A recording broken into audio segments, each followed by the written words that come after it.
안녕하세요. 오늘도 사은살롱을 찾아주셔서 감사합니다. 제 나이 이제 곧 환갑. 참 많은 일을 겪었다면 겪었고 이제는 희노애락이라는 것도 겪었다고 말할 수 있는 나이가 된 것 같네요. 환갑이 되어 보니 많은 일들이 스쳐가는데 그중 가장 기억에 남는 일화를 하나 말씀드리려고 해요. 결혼 후 열심히 사는 남편과 덕분에 저 역시 남부러울 것 없이 살았어요. 딸 하나 낳았는데 어찌나 총명하든지 남편과 딸만 있다면 남부러울 게 없는 나날들이었네요. 그 딸이 성인이 되었고 학교를 졸업 후 취업을 하고 나서 저희는 이제서야 노후 준비를 해야 할 것 같다며 남편과 고심 끝에 작은 식당을 알아보고 있었죠. 손맛도 있으니 가게를 해야겠다 싶더라고요. 그리고 그렇게 도심을 벗어나 작은 곳에서 터를 잡고 가게를 알아보았네요. 그리고 이것저것을 알아보던 중 적당한 매물 가격으로 나온 식당을 하나 알게 되었죠. 손맛은 기가 막혔던지라 사실 두렵진 않았고 그저 내가 인수해서 열심히 키우면 되겠지라는 생각을 가지고 무작정 사업이라는 것에 뛰어들었어요. 목도 좋고 이 정도 위치면 괜찮겠다 싶은 생각이 들더라고요. 여기 가게 이 정도 가격이면 괜찮은 거예요. 손맛만 있다면 뭐 인수받아서 유지하는 건 일도 아니죠. 아니 근데 왜 이렇게 싸게 나온 거예요? 돈이 아쉬운 사람들도 아니고 그냥 힘들어서 가게를 내놓는 거라 빨리 처리하고 싶다고 하셨어요. 부동산에서 매물을 보던 중 참 마음에 드는 가게가 있었고 마침 저희가 빚을 내지 않아도 인수할 수 있는 가게더라고요. 어찌나 칭찬을 하던지 그 말에 당장이라도 가게를 하고 싶은 마음도 들었어요. 그 마음을 알았는지 하루라도 빨리 그쪽에서도 계약을 하길 원한다고 하더라고요. 이렇게 싸게 이 정도 가게 못 얻어요. 얼른 내놨을 때 계약하세요. 아, 네.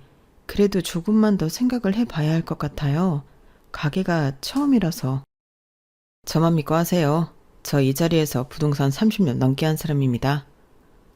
정말 후회하지 않을 거라며 어찌나 신신당부 말씀을 하시는지 사실 그 말에 홀려 바로 도장을 찍을 뻔했다니까요.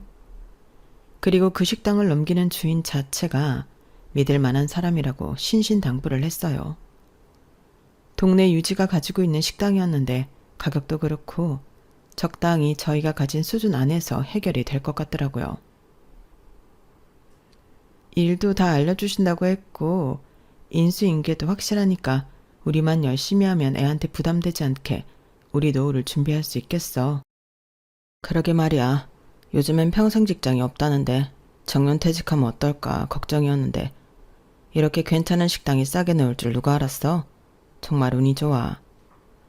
이사 오고 다 잘 될 것만 같아요.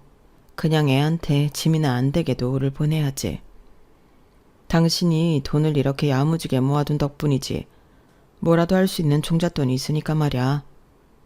남편과 저는 정말 새로운 인생을 살 생각에 너무 행복했네요. 하지만 계약을 앞두고 주변에서는 만류하는 사람도 있었어요.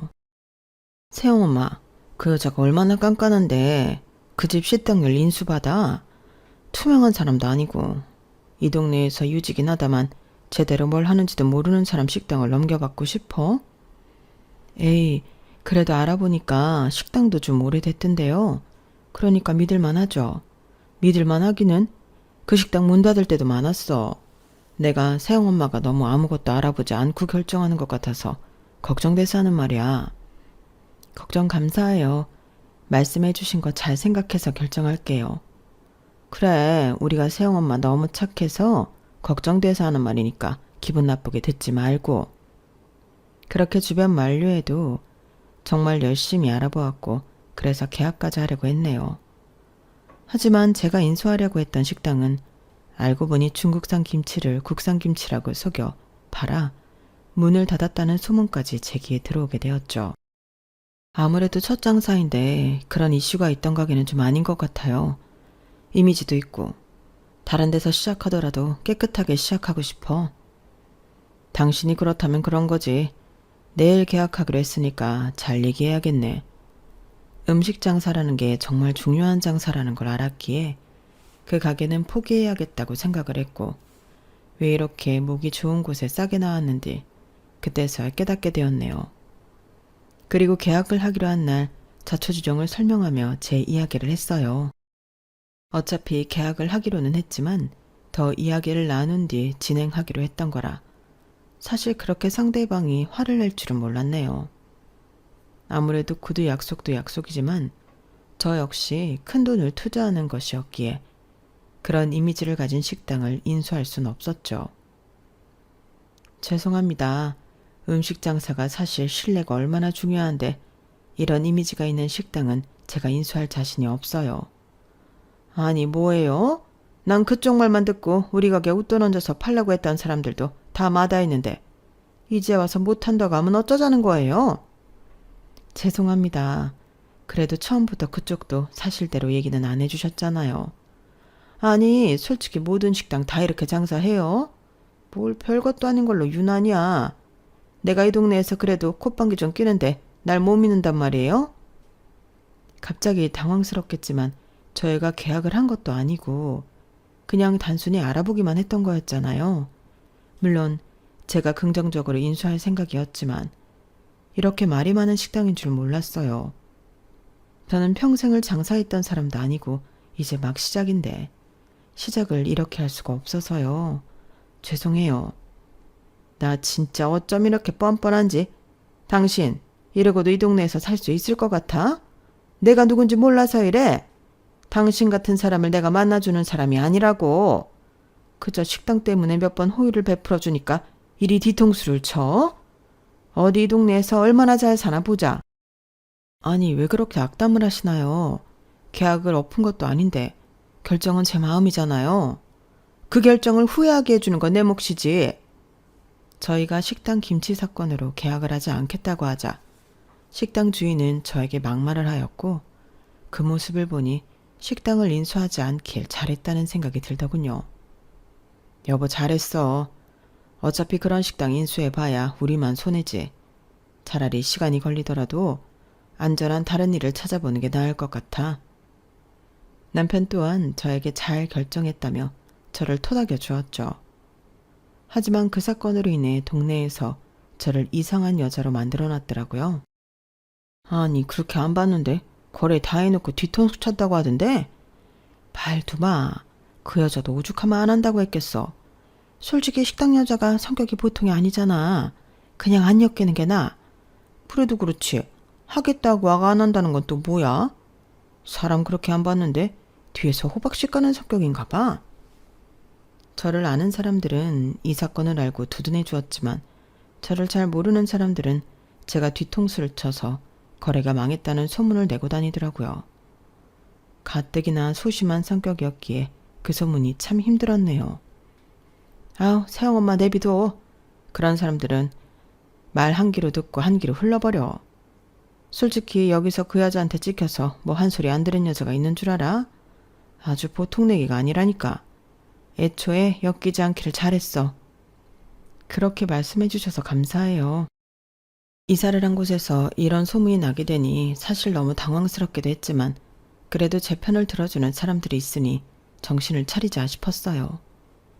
그렇게 껄끄러운 상태에서 4년이라는 시간이 흘렀고 그 여자는 절 볼 때마다 뒤통수 친 사람이라고 말을 하며 지냈죠.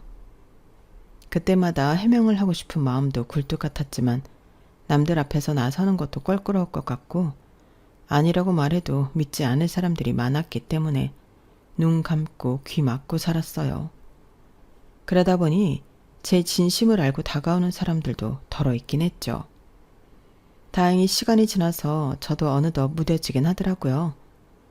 그리고 그런 생활 속에 서울로 상경한 제 딸아이가 결혼을 한다며 훤칠한 사윗감을 소개시켜 주었고 너무 기쁜 마음이 들었죠.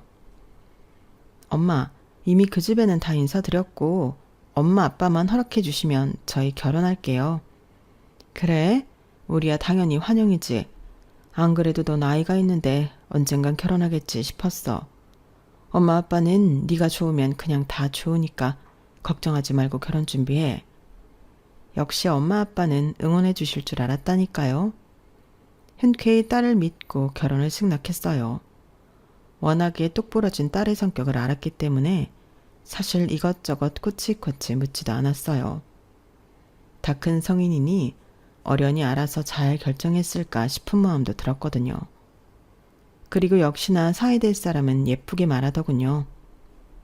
어머님, 제가 세영이한테 잘하겠습니다. 저희 어머니도 딸이 없어서 세영이를 딸처럼 대하실 거예요. 그때도 인사 갔더니 똘똘하고 싹싹하다며 얼마나 좋아했는지 몰라요. 그래, 듣던 중 반가운 소리네. 그렇게 말해줘서 너무 고마워 정말. 아니요, 저한테는 세영이가 가분하죠. 어머님 아버님이 곱게 키운 세영이 제가 정말 잘해주고 아껴줄게요. 말만으로도 듬직하네. 우리 세영이가 짝이 될 만한 사람을 잘 고른 것 같아서 너무 안심이야. 딸아이의 결혼 준비는 일사천리로 흘러갔어요. 제 딸이 그래도 똑똑하고 앞가림은 뚜렷하게 일어났던지라 사돈들 집에서도 딸아이를 참 많이도 반겼다고 했거든요. 그리하여 고대하던 상견례 날 정말 기염하는 줄 알았네요. 같은 지역에 사돈이 산다는 건 얼핏들어 알고 있었지만 그 사돈이 하필이면 다시는 엮이고 싶지 않았던 사람이었던 거예요. 그 얼굴을 보니 이 일을 어찌해야 할까 눈앞이 그저 깜깜하면서 아무 생각이 들지 않았어요. 하, 참나. 원수는 외나무 다리에서 만난다더니 내 뒤통수 친 여자가 사돈이 될 줄이야? 아, 엄마, 무슨 말씀을 그렇게 하세요? 어머님, 말씀이 지나치시네요. 저희 엄마와 아시는 분인가요? 알다마다 네 엄마가 내 식당은 간은 제대로 다 보고 나 다른 사람들이랑 계약도 못하게 막아놓고 결국엔 지 편덕에 수틀려서 계약도 안 하고 내 뒤통수 찐 여자다. 내가 그것 때문에 얼마나 손해를 받는 줄 알아? 아주 소문을 얼마나 개떡같이 냈는지. 그 다음에 내 가게를 인수한다는 사람이 없었어. 아니 말은 바로 하셔야죠. 뒤통수라뇨. 가게에 문제가 많았다는 거 아시면서. 아 됐어요. 이제 와서 말 꺼내면 뭐합니까?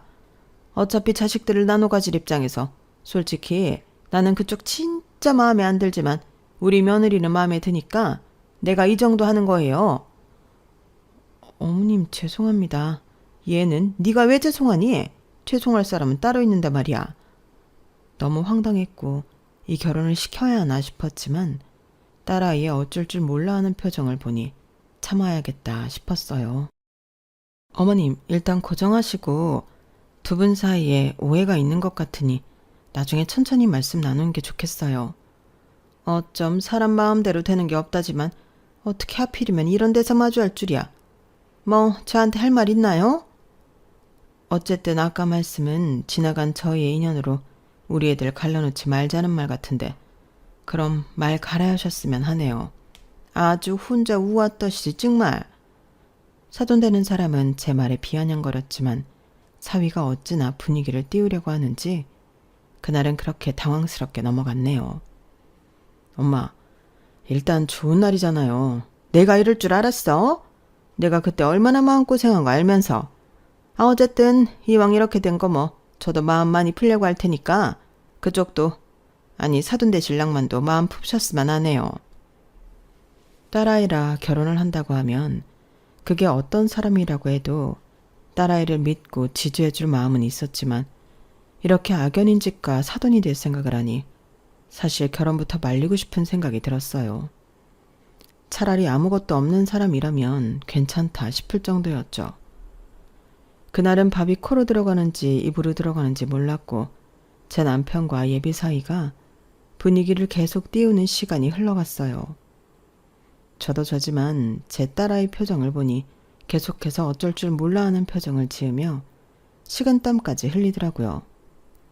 그리고 집에 가는 도중 남편이 말을 꺼내더라고요. 이 결혼 꼭 시켜야 하나? 당신 그 여자 때문에 마음고생한 것도 많은데. 그러게 말이에요. 여자 성질이 보통이 아닌데 우리 세영이가 견딜 수 있을지 모르겠어요 정말.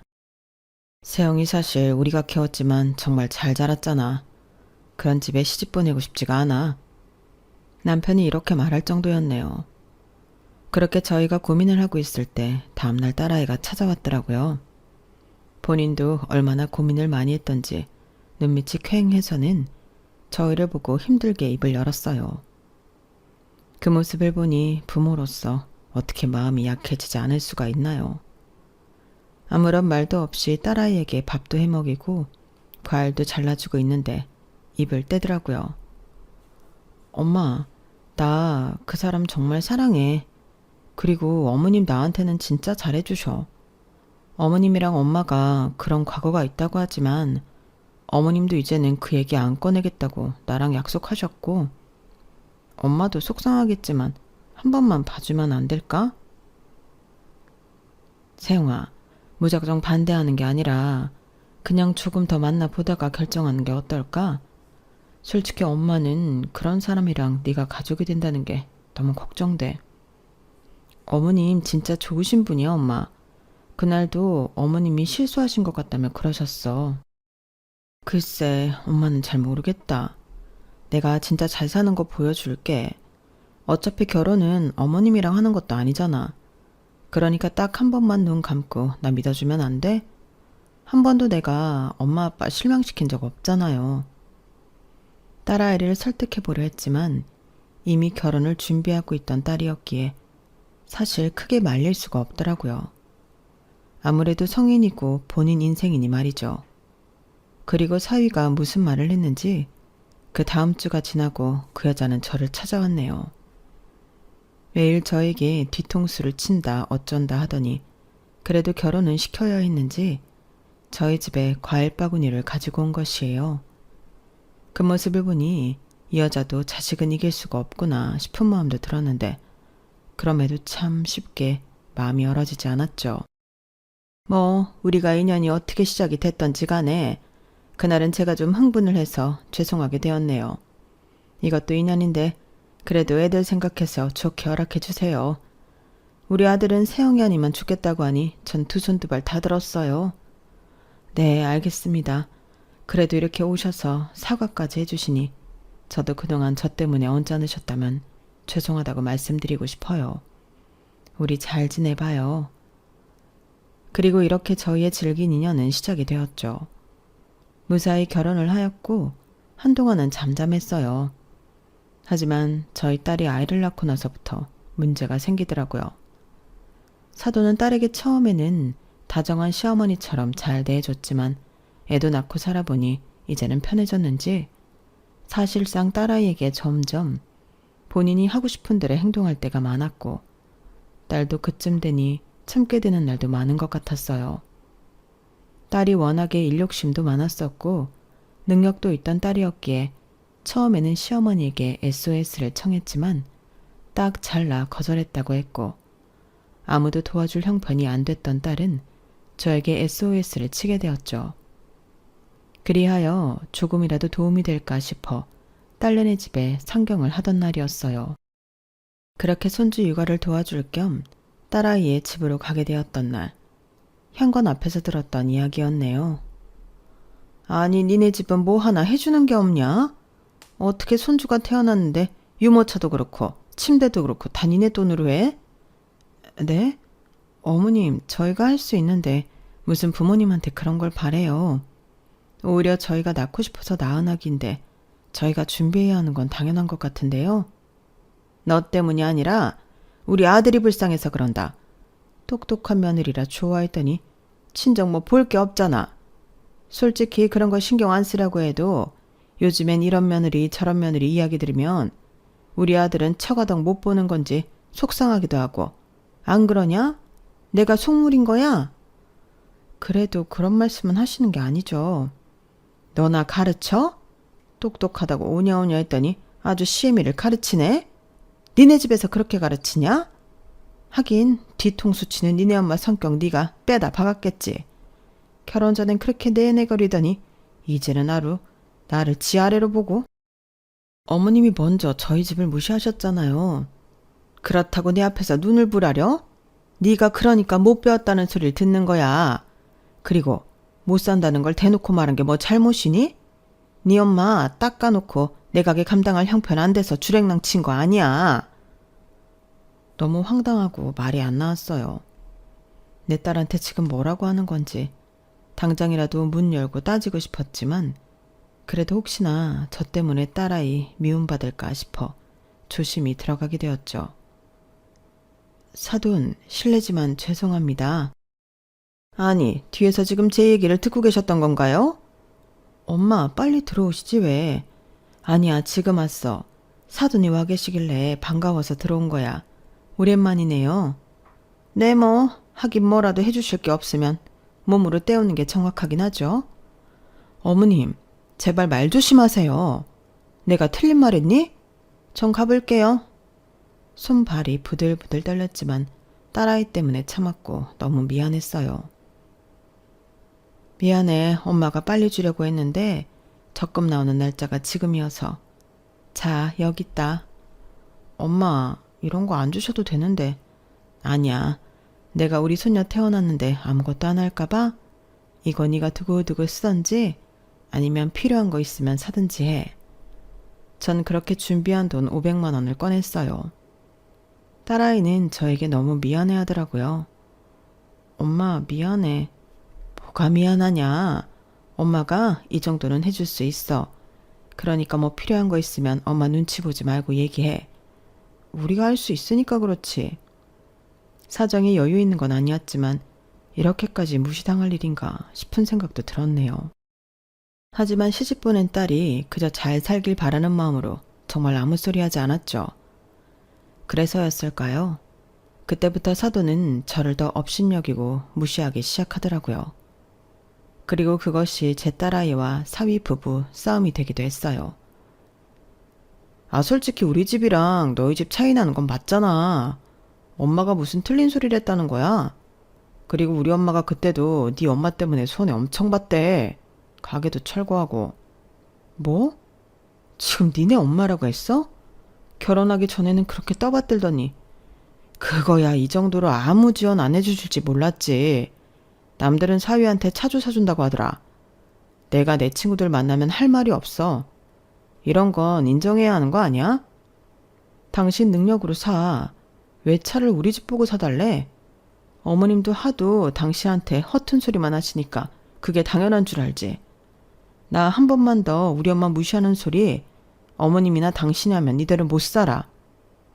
아이를 봐주면서 딸아이 방에서 이런 소리가 들릴 때마다 정말 가시방석이 따로 없더라고요. 괜히 결혼시켰다는 마음도 들었지만 그때는 여유 있지 않아도 부족하지 않는 이 삶에 그저 감사하며 살았던 게 미련했던 건가 싶은 생각도 들었죠. 아침에 딸아이와 사이가 출근을 하면 저는 아이를 보고 딸네 집안일을 봐주었는데 그때 사돈이 종종 오시곤 했어요. 아니, 우리 아들 비염 심한 거 몰라요? 먼지 좀 잘 털어요.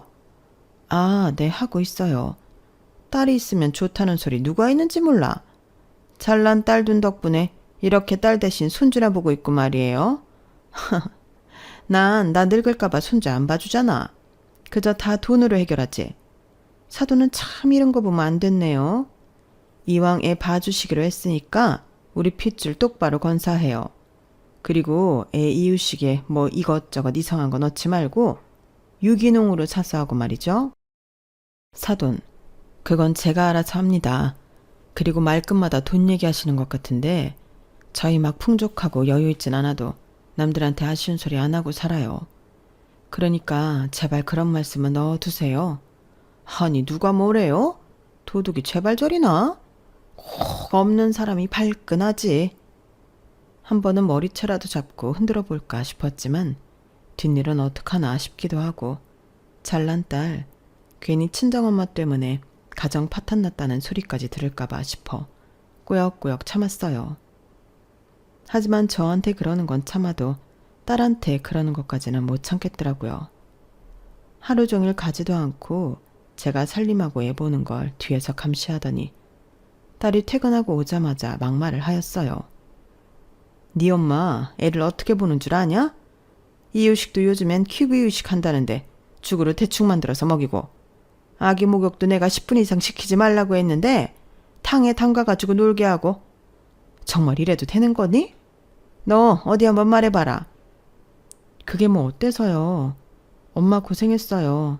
그리고 엄마도 저 그렇게 하고 키우셨어요. 근데 저 건강하고 똑똑하잖아요. 뭐가 문제죠? 뭐야? 내 손녀랑 너랑 같아? 뭐가 달라요?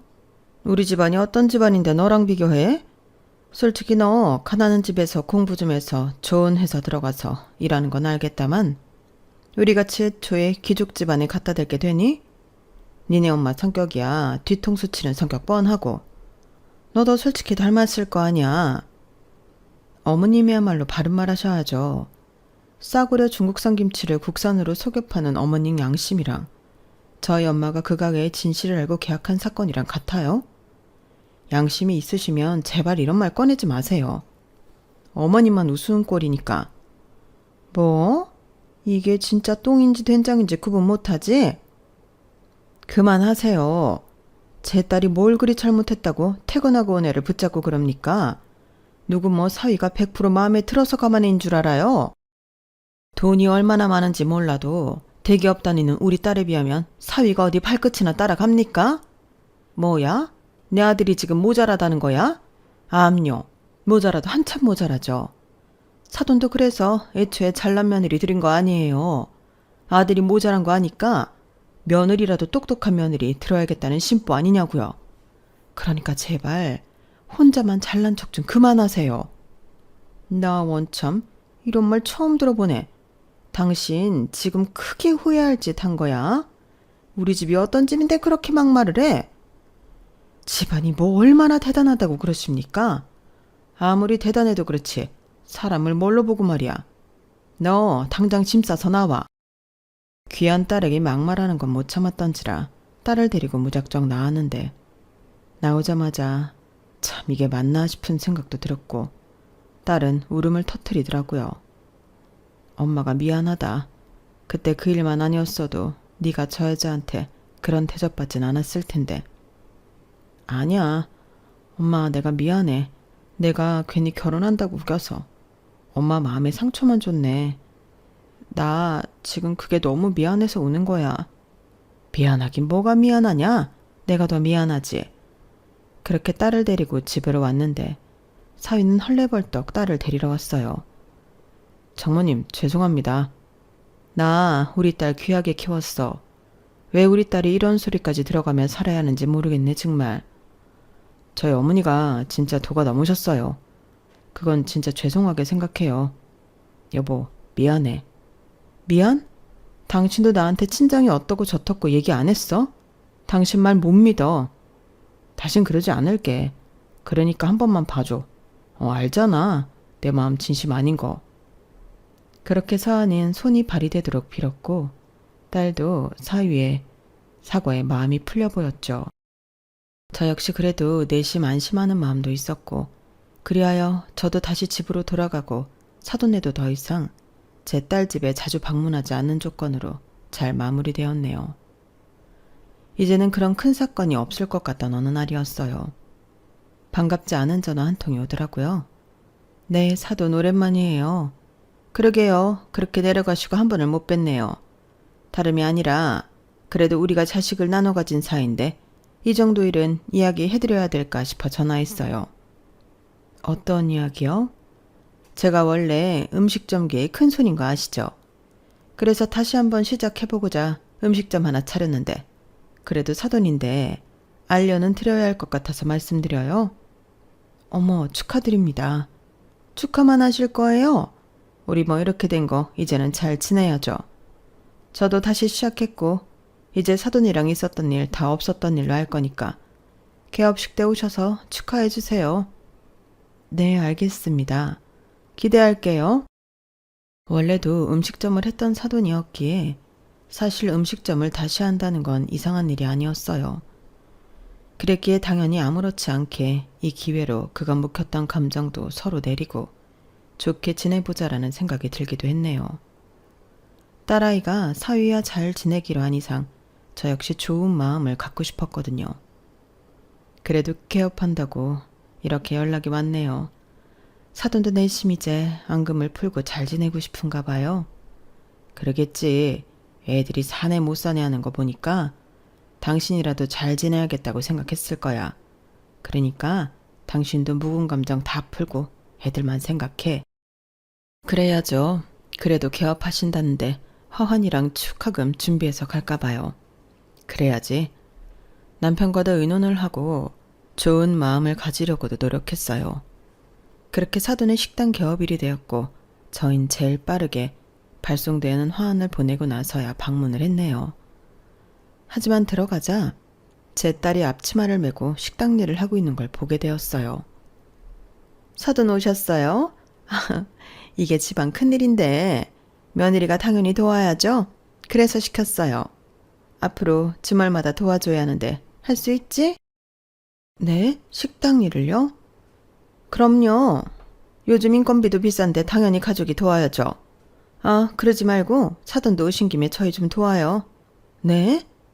당황할 새도 없이 저에게 고무장갑을 주며 설거지를 하라고 하더라고요. 제가 설마 공짜로 부리겠어요? 그 나이에 어디서 일당 5만 원을 받습니까? 얼른 들어가서 설거지 좀 해주세요. 가족 좋다는 게 뭐예요? 아니, 그래도 이건 아니죠. 황당할 틈도 없이 제가 거절 의사를 비쳤네요. 그럼 뭐 며느리 시켜야지 뵐 수 있나요? 그 말을 끝으로 저를 주방으로 밀어넣는 사돈이었고 너무 황당했지만 딸의 간절한 눈빛을 보고 있자니 어쩔 수 없이 주방에 들어가 설거지를 하였어요. 첫 단추부터 정말 단단히 잘못 끼워졌구나 싶어 한탄스러울 지경이었네요. 그리고 그렇게 울며 겨자 먹기로 12시간을 일하고 나서였어요. 어느덧 영업시간은 끝이 났고 사돈은 얄밉게 한 소리 하더라고요. 여기 5만 원. 솔직히 가족이라 공짜로 해줄 수도 있지만 어디 정이 그래요? 내가 그래도 돈 좀 넣었어요. 그래도 그 나이에 이렇게 돈 버니까 좋죠? 사돈도 식당 하고 싶어서 제 가게 인수하려 했던 거잖아요. 연습 삼아 슬슬 앞으로 가게에 나와서 저한테 일 좀 배우고 용돈벌이나 하세요. 참. 정말 할 말이 없어서 입을 다물게 되었네요. 그리고 딸아이는 결심했다는 저를 데리고 집으로 가더라고요. 그날 많은 이야기를 하고 싶었지만 다리가 퉁퉁 붓고 너무 힘이 들어 바로 떡 쉬신 후 잠이 들었는데 다음날 딸이 통쾌하게 거실에서 웃고 있는 거예요. 너 괜찮아? 무슨 일 있어? 김서방은 어쩌고 이렇게 집에 와 있는 거야? 김서방은 무슨? 엄마, 나 이혼할 거야. 뭐? 그리고 나 절대 가만 안 있어. 이거 봐. 딸이 보여준 내역은 가게 곳곳에서 보인 위생관리가 엉망인 사진들이었고 그 사진을 모두 보건소에 제보하고 있던 모습들이었어요. 엄마, 내가 왜 어제 엄마가 그렇게 고생하는 거 보고 가만히 있었는 줄 알아? 이러려고 가만히 있었던 거야. 우리 집 무시하는 거 나 절대 못 참지. 한 번은 넘어갔지만 두 번은 못 참아. 어머님이 그러시더라. 김서방이 나한테 무릎 꿇고 싹싹 빈날 절대 가만 안 있을 거라고 말이야. 딸이 해준 얘기는 가관이더라고요. 결혼 전부터 저희 집을 업신여기던 사돈은 본인 아들이 제 딸에게 다시는 안 그러겠다고 싹싹 비는 모습을 보이자 화를 참지 못했고 딸이 없는 줄 알고 아들에게 더 큰 치욕을 줄 거라며 막말을 했다고 했어요. 네가 뭘 잘못했다고 걔한테 빌어빌기는 이혼하자고 하면 하면 될 것이지. 엄마는 왜 내 가정을 파탄내려고 해요? 솔직히 장모님이 뭔 잘못이 있다고 엄마가 식당에서 원산지 속이고 판매한 게 잘못인 거지. 그러니까 제발 우리 가정 그만 좀 파탄내요. 뭐? 우리 집안이 귀족집인데 그깟 벌어지 집안 딸한테 벌벌 기어야 해? 그리고 원산지 그까짓 거 속인 게 뭘 그리 잘못했다고. 내가 남기려던 식당까지 철거하게 만드냐고. 나 절대 안 참아. 넌 가만히 있어. 그 여자 코를 납작하게 할 테니까. 사돈은 작정하고 저 개업식에 초대했고 제 딸 앞에서 저에게 치욕을 준 것이에요. 그리고 똑똑했던 딸은 그걸 참는 듯 하였지만 이렇게 뒤에서 큰 그림을 그리고 있었죠. 정말 이 모든 걸 보고 나니 저 역시 웃음이 절로 나오더라고요. 딸은 이를 갈며 시어머니가 시킨 식당 일을 아무런 불평 없이 했으며 그 식당 일을 하는 와중 역시나 원산지를 속인 것들과 위생 상태가 엉망인 곳들을 찾아 싹 다 사진을 찍어두었어요. 심지어 불법 체류자를 쓴 종업원들까지 싹 다 고발을 하였던 거죠. 동네 유지였던 사돈네 가게는 그렇게 개업한 지 10일도 안 돼서 보건위생 단속에 걸려 가게는 문을 닫아야 했고, 이런 일이 한두 번이 아니었기에 사돈은 결국 경찰 조사까지 받게 되었네요. 일이 이렇게 되자 사위는 난리를 떨어댔어요. 너 어떻게 우리 엄마한테 이렇게 가혹할 수가 있어? 어? 그래도 엄마인데 나랑 이혼할 생각은 아니지? 아니, 너랑 이혼할 거야. 그동안 네 엄마가 우리 엄마 무시하고 막말할 때 솔직히 너도 동조했잖아. 이제 와서 이혼한다고 울고불고 난리치니. 그때 빌었지? 이미 늦었어. 난 그때부터 너랑 이혼 준비를 차근차근 했거든. 아이도 데려와야 하고 더 확실하게 하고 싶었기 때문에 참았던 거야. 근데 역시나 네 엄마는 네가 나한테 빌었다고 하니까 바로 우리 엄마 엿먹을 생각부터 하더라. 나 그렇게 바보 아니야. 우리 엄마 아빠가 공들여 키웠는데 내가 왜 이러고 살겠어. 그러니까 이제 넌 잘난 네 귀족 집안 건사하고 살아. 장모님, 뭐라고 말 좀 해주세요. 이건 아니잖아요. 우리 딸도 있는데. 아니, 나도 이제 이렇게 벌벌 기고는 안 살아. 우리 딸 앞날 내가 더 빛나게 해줄 거니까. 그렇게 저에게 일당이라고 5만 원을 던진 사돈의 대가는 정말 가혹했고, 이번이 첫 번째가 아니었기 때문에 큰 벌금을 받게 되었어요. 그리고 사돈네 가게가 문을 닫고 들려오는 소식에 더 가관이었어요. 맨날 돈 자랑을 하던 사돈네 집은 알고 보니 빚이 수억이었고 매달 빚을 돌려막게 하며 살아가고 있었던 거예요. 겉으로는 번지르르 꾸미고 살았지만 속 알맹이는 아무것도 없는 집안이었던 거죠. 그래서 그렇게 모든 사람들한테 들키지 않으려고 센 척을 하며 살았나 싶기도 한 게, 사돈의 모든 것들은 다 거짓이었어요. 사돈의 거짓말에 돈을 꿔준 사람들도 이미 한 트럭이 넘었거든요. 그리고 무리해서 100평 가게를 개업한 사돈네 가게는 있는 돈 없는 돈을 끌어다가 만든 가게였고 투자까지 거액을 받아 시작한 가게였더라고요. 사돈, 제발 우리 며느리 좀 설득해 주세요. 네? 이혼한다고 그러잖아요, 지금. 이 시엠이 콩밥을 먹인다는데 말이 되는 소리예요? 내가 이 지역에서 콧방귀나 끼는 사람인데 이건 아니잖아요. 콧방귀 같은 소리 하네 진짜. 애초에 모든 게 거짓이었던 사람들 우리가 용서할 것 같아? 그리고 사람 먹는 걸로 그렇게 장난치면 좋아? 그게 가장 큰 죄라고. 알겠어요. 다 알겠으니까 제 말 좀 들어보고 진정 좀 하세요. 그렇다고 이건 아니잖아요. 그리고 우리 아들이 이혼하면 이제 어떻게 살라고 그러는 거예요? 며느리가 대기업에 월급이 한두 푼이 아닌데 지금 그걸 다 포기하라는 거예요? 그렇게 귀족 집안이라고 노래를 불렀으면서 이제 와서 이혼이 아쉽나요? 당신이 주둥이 놀린 대로 흘러가는 거니까. 그리고 남은 인생 반성하고 살아요. 사돈은 절규했고 그렇게 제 딸은 이혼 소송을 준비했어요. 끝까지 이혼을 하지 않겠다는 사위 때문에 말이죠.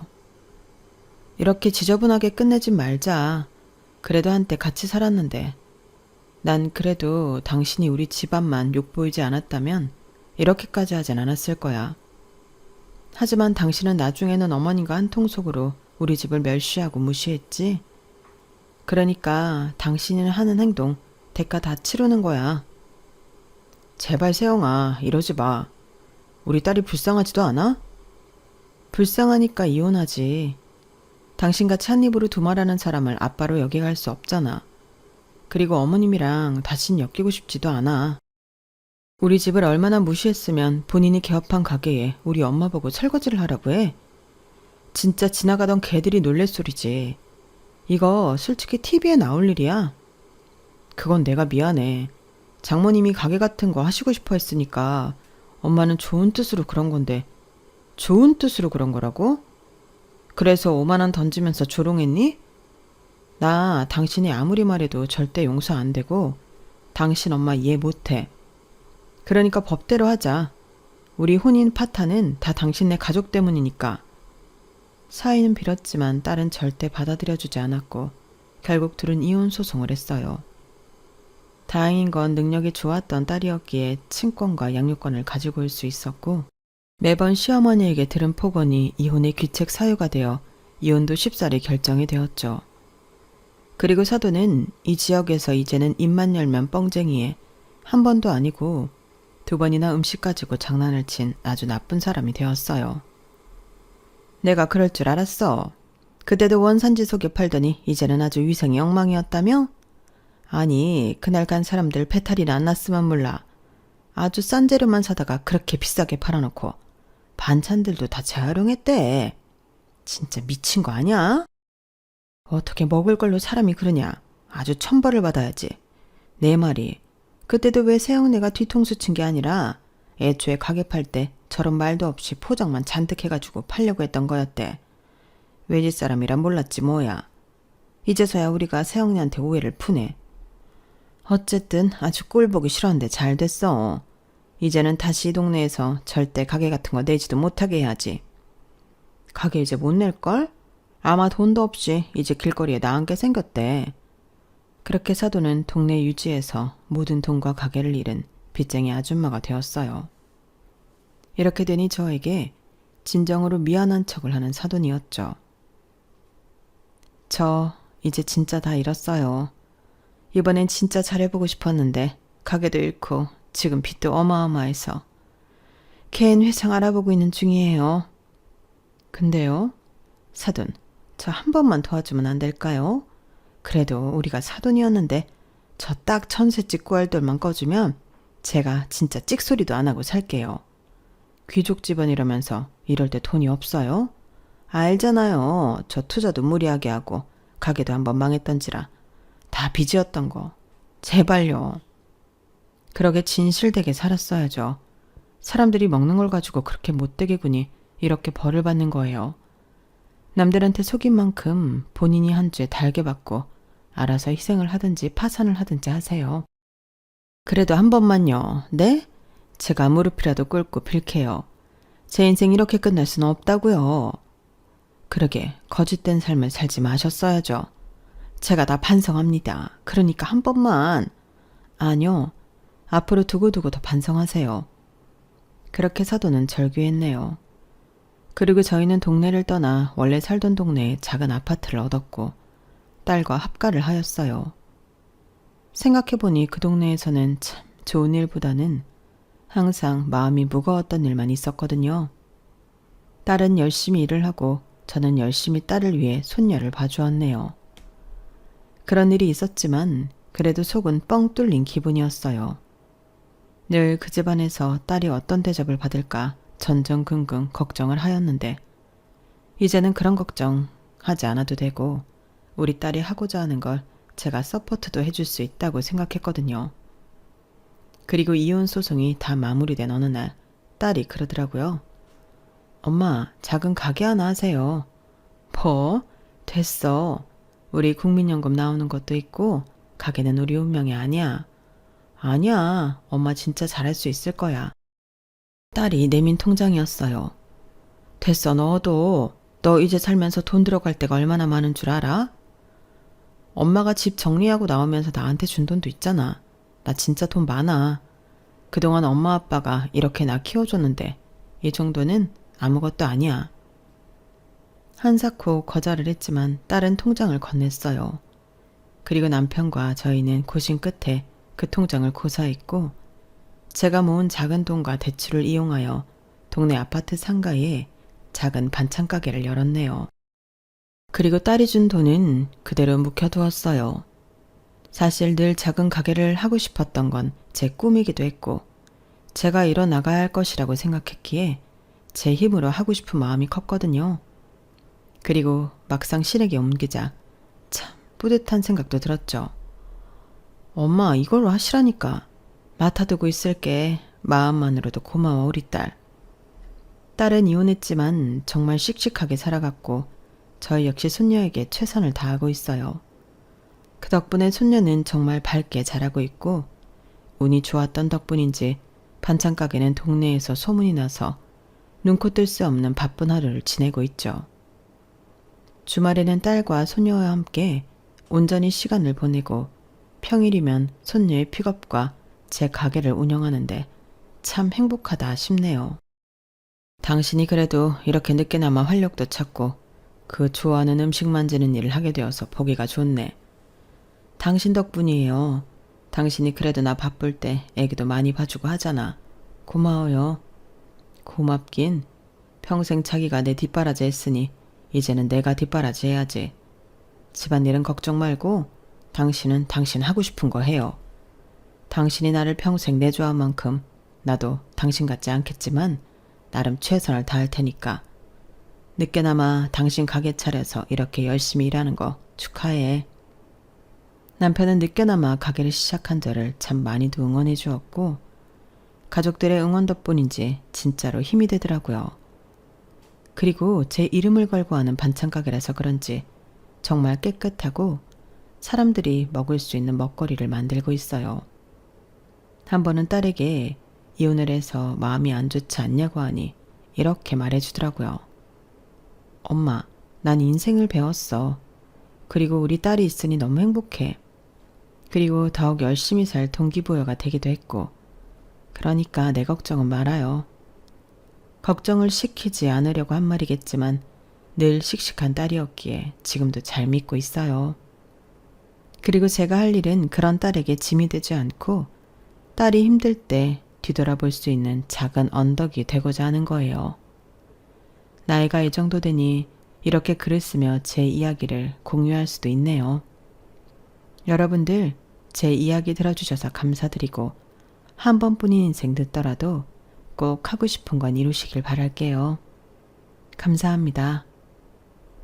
여러분, 사연 댓글에 응원과 현명한 조언 부탁드려요. 좋아요와 구독은 저에게 큰 힘이 됩니다. 오늘도 좋은 일 가득하세요.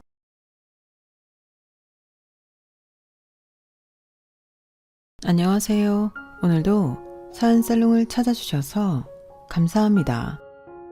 저는 결혼하고 8년 만에 최종 이혼하게 된 40대 여성입니다. 다행이라고 해야 하나? 아이는 없었고요. 헤어진 남편과는 대학 때부터 선후배를 알고 지낸 사이였어요. 하지만 그때는 각자가 여자친구, 남자친구가 있었기 때문에 별다른 관심 없이 오랫동안 얼굴 보고 지낸 사이였는데요. 그런 사이라도 남녀 사이는 아무도 모른다고 저희가 대학 졸업 후 3년이 지나 연인 사이가 될 줄은 당사자인 저희도 몰랐어요. 그러니 주변 사람들은 더 깜짝 놀라기도 했는데 참 희한하게도 시간이 지나고 사회에서 다시 만나자 가슴이 뛰더라고요. 또 타이밍도 좋게 그때는 둘 다 사귀는 사람이 없을 때였는데 그러니 저희들이 눈이 안 맞을 수가 없었어요. 그리고 제 친구 남편 친구가 저희 사이를 아는 건 시간 문제였는데 아무튼 그렇게 저희는 결혼 전부터 대학 동창 동기들 사이에서 유명한 커플이 되었어요.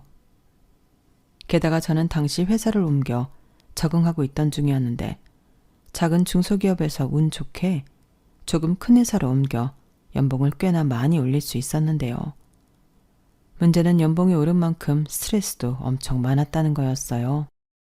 회사가 커지니 사람도 많고 온통 새로운 환경이라 신경 쓸 게 한두 가지가 아니었는데 이게 무슨 운명의 장난인지 같은 건물에서 다른 회사를 다니고 있는 남편을 만나게 된 것이 저희 사이가 변화가 된 계기였어요. 그때 제가 다니던 회사는 건물 3, 4, 5, 6층을 사용했는데 남편이 다니던 회사는 9, 10층을 사용하고 있어 1층 로비를 같이 쓰고 편의점, 카페 등에서도 종종 마주치게 되더라고요. 그래서 반가운 마음에 밥도 몇 번 먹고 커피도 마시고 하며 이야기를 나눌 때가 많았고 나름 학교 선배라고 제가 의지하게 되었는데요. 남편은 저를 배려해주고 신경도 많이 써줬어요. 그래서 그때는 남편의 도움으로 버텼다고 해도 과언이 아니었는데 그 감정을 시작으로 호감을 갖게 되었죠. 그리고 한번 좋은 마음이 생기니 그 다음부터는 급속도로 좋아하게 되었는데 저에게 남편도 저를 좋아한다는 확신이 있었어요. 그러지 않고서야 그렇게 저를 챙겨주고 세심하게 신경을 써줄 리가 없다고 생각했거든요. 그래서 고백은 제가 먼저 했고 남편은 제 고백에 마치 뭘 그런 걸 굳이 말을 하냐는 듯 웃으며 우리 사귀는 거 아니었어? 나는 그런 줄 알았는데 라고 제가 민망해할까봐 남편이 장난을 치기도 했는데 나중에 제가 먼저 고백한 걸 자존심 상해할까 저를 배려한 거였어요. 사실은 자기가 먼저 좋아했다고 이야기해주기도 했는데 그만큼 연애할 당시 남편은 참 속 깊고 괜찮은 사람이었죠. 그런데 그건 어디까지나 연애할 때 일이었는데요. 왜냐하면 그런 좋은 남편 옆에 이상한 시아버지가 있을 거라고는 상상도 하지 못했는데 남편에겐 알고 보니 상처가 하나 있었어요. 그건 바로 어릴 때 부모님이 이혼하고 남편은 시어머니가 아닌 시아버님 손에 자랐다는 거였어요. 그리고 저 역시도 결혼 전에는 몰랐지만 시아버님의 진짜 성격을 보고 왜 이혼을 했는지 얼굴도 보지 못했던 시어머니에게 깊이 공감했어요. 시어머니는 남편보다 더 어린 여동생을 데리고 갔다고 하시더라고요. 그리고 2년 있다가 재혼도 하시고 싱가포르에 이민도 가서 살고 있다고 했는데 남편이 어린 마음에 자기도 엄마 따라가고 싶다고 했다가 그건 안 된다고 단번에 거절하고 다시는 엄마에게 연락하지 말라고 했다는데 그게 그렇게 상처가 되었다고 했어요. 그게 자기한테는 엄마에게 버림을 받은 것과 같았다며 그때부터는 엄마 있는 애들을 부러워하고 아버지 눈치를 보고 살았다고 하더군요. 당시 엄마에게 버림받았을 때 남편 아이는 한참 예민한 15살이었다고 하더라고요. 그 말을 들으니 제가 다 남편이 안쓰럽고 마음이 좋지 않았는데 그 어린 마음에 상처가 얼마나 컸을까 저는 눈물이 나기도 했는데요. 그도 그럴 게 남편은 대학 때부터 늘 웃는 얼굴에 집도 어느 정도 사는 편이라 남편에게 그런 그늘이 있는 줄은 몰랐거든요. 그리고 남편은 대학 때부터 자기 얘기를 유독 하지 않는 사람이었는데 저도 주변의 다른 사람들도 모두 남편이 원래 말수가 별로 없는 사람인 줄 알았어요. 그저 남의 얘기 듣는 걸 좋아하는 줄 알았는데 그게 아니었다는 사실을 알고 나니 저는 더욱 마음이 아팠어요. 그래서 당신은 제가 여자친구였으니 내가 이 남자의 아픈 상처를 보듬어줘야겠다는 일종의 사명감 같은 걸 느끼기도 했는데 그런 마음이 있다 보니 연애 2년 만에 결혼을 결심하게 되었어요. 그때 저희가 같은 건물에 회사를 다녀서 매일 만나고 있었거든요. 거기에 주말에는 데이트를 한다고 또 만나니 주변에서 농담으로 그렇게 365일 붙어 다닐 거면 그냥 둘이 결혼을 해. 이런 말도 자주 들었는데 사실 저는 결혼을 할 거라면 빨리 하는 편이 낫다고 생각하는 사람이었어요. 애기도 좋아했고 저희 부모님이 나름 사이좋게 잘 지내셔서 나도 하루라도 빨리 내 편을 만들어 사랑받고 또 사랑하며 따뜻한 제 가정을 만들고 싶었는데요. 그러니 남편은 제가 생각하기에 딱인 사람이었어요. 상처가 있기에 남에게 상처를 주지 않을 것 같았고 또 지금까지 지켜봤을 때 일희일비하는 저에 비해 남편은 생각도 깊고 진중한 편이라 가정을 이루면 중심을 잘 잡아주는 가장이 될 것 같았는데 그래서 프로포즈도 제가 먼저 했죠. 그러자 남편은 처음엔 당황하더니 이런 자기라도 정말 괜찮겠냐고 물었고 저는 당연하다고 자기 정도면 차고 넘친다고 이야기했는데 그때 본 남편의 웃는 모습은 제 가슴이 다 설렐 만큼 환했어요. 그때 처음으로 남자도 환하게 웃는 모습이 사랑스럽다는 생각을 했었는데요. 그렇게 서로의 결혼에 대해 마음이 있던 저희 두 사람은 제 프로포즈를 시작으로 앞으로의 미래를 함께하자는 약속을 했어요. 그리하여 양가의 인사를 가게 되었고 제가 먼저 시아버지를 만나러 남편 집으로 가게 되었는데 유감스럽게도 시아버님의 첫인상은 참 좋았답니다. 제조업을 하신다고 듣기는 했는데 나름 공장도 있고 직원도 10명이나 있다는 시아버님은 여유가 꽤나 있어 보이더라고요. 그리고 당시 집에 갔을 때 시아버님은 손수 음식도 만들어주시고 농담도 하시는 등 저에게 좋은 모습을 보여주고 분위기를 띄우며 노력도 많이 하셨는데요. 제가 속아 넘어갔어요. 진짜 나는 우리 아들하고 결혼만 해준다면 세상의 모든 금은 부하를 우리 며느리한테 줄 거야. 우리는 집에 남자 둘만 사니까 집을 아무리 치워도 칙칙해. 집은 그래도 여자 손을 좀 타야 깔끔하고 보기도 좋은데 말이지. 아, 그렇다고 둘이 결혼해서 같이 살자는 건 절대 아니니까 오해는 하지 말고. 나는 그저 우리 은정양이 내 며느리가 됐으면 좋겠다는 거지. 존재만으로도 우리 집이 아주 환해질 것 같거든. 지금도 은정양 주변에 그 뭐냐, 그래, 아우라가 있어. 아유, 눈부셔라. 이렇게 저를 한껏 띄워주시더라고요. 그땐 솔직히 당황스럽긴 했지만 싫진 않았는데 남편은 자기 아버지가 원래 좀 실없는 농담을 자주 하는 편이라며 멋쩍게 웃었어요. 저는 그 모습이 싫어하는 사람한테 하는 모습처럼은 보이지 않았는데 내심 상처가 있다는 사람 치고는 아버지랑 사이는 걱정했던 것과 달리 괜찮은가 보다 라고 다행이라고 생각했죠. 그렇게 예비 시아버지가 저를 예뻐해 주시고 하루라도 빨리 당신 며느리가 되어 달라고 하시니 저도 좋은 마음을 가지게 되었는데요. 그냥 단순한 마음으로 제가 그 집에 시집을 가면 이 두 남자의 사랑을 받고 제가 그들을 행복하게 해줄 수도 있을 것 같았어요. 그리고 이어서 저희 집 인사를 간 남편은 긴장을 좀 하긴 했어도 저희 부모님 역시 장녀의 결혼을 바라고 있던 터라 남편을 반겨주셨는데요. 저희 집은 남동생인 아들이 있긴 했어도 남편을 보고는 큰 아들이 생긴 것 같다며 저희 부모님은 좋아하셨어요. 그렇게 저희는 양가의 축복과 환영을 받으며 결혼 준비를 시작했고 그 첫 번째인 상견례 날짜를 잡았는데 분위기는 뭐 두말하면 입이 아프도록 화기애애하고 좋았죠.